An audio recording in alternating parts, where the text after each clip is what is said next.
I certainly feel that I was indeed fortunate to have met Carl Olson. I can't really say with any certainty when I first met Carl, but it was probably during one of his walks with the boys as they passed our home.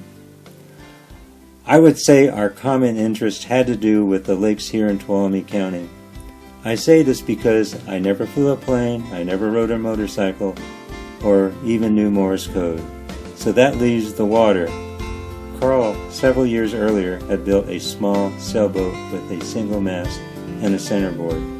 We would tow the boat to Beardsley Reservoir and sail with Carl at the helm. Carl went out and bought himself a kayak.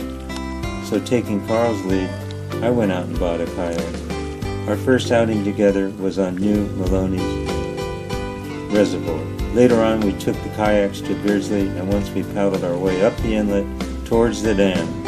Every day at Beardsley, the wind comes up in the morning, and by early afternoon, the wind is howling. And that's what we faced when we decided to turn around. Such a struggle, we had to put into shore for a rest before we could proceed further. Another time, we went under the bridge on Lake Tolek towards the dam. Not too sure how far we went, but Carl kept edging me on to continue because he said the dam was just around the next turn. Eventually, we turned around and headed back and went into the lodge later, where we found out we stopped several miles short of the dam, not quite around the next turn. Bill Bamford, Dennis Rizney, Carl, and I made several trips over the years to Utica Lake off Highway 4 with 4 kayaks. We always made a point to paddle amongst the lily pads in a small inlet on the lake. Regarding our kayaking, I left the best to last. And over the years, our most numerous outings with the kayaks was on Pinecrest. We usually headed counterclockwise around the lake, and on our run to the dam, often we encountered a strong headwind. Carl, during the several years we kayaked on Pinecrest, never ran out of steam when he went against that wind. Our boating days really took a turn for the better when Dennis Rizney first came into our lives. He had a 19-foot, 1966 Mariner O'Day sailboat sitting in his driveway with a mast that was broken into 2 pieces about the same length. Carl saw the mast and his wheels began to turn. Incidentally, a new mast listed for about $1,200 plus shipping from the East Coast. That seemed out of line when the boat cost $1, which is a whole other story.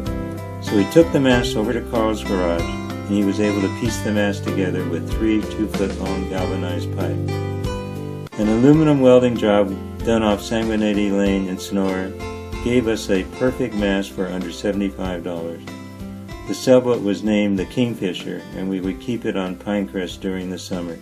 For several summers, Carl, Dennis Rizney, Bill Bamford, and I made weekly outings sailing on beautiful Pinecrest, followed by lunch at Mia's. A real joy was the excuse to throw a birthday party for Carl during September and inviting the whole neighborhood. Besides our love of the water, we also shared another love, which was bagel, cream cheese, and salmon lox. Actually, Carl could forgo the bagel and the cream cheese, but not the salmon lox, so a must at these parties was a large platter of salmon lox. Carl's presence will be with me the rest of my life. That infectious smile, such ingenuity, and his favorite response, "Yeah?" God bless you, Carl, and from the bottom of my heart, thank you for your friendship. Your friend, Dennis Honeychurch, and a 7-3 to you. Looking good? Yeah. Nice little breeze? Yeah.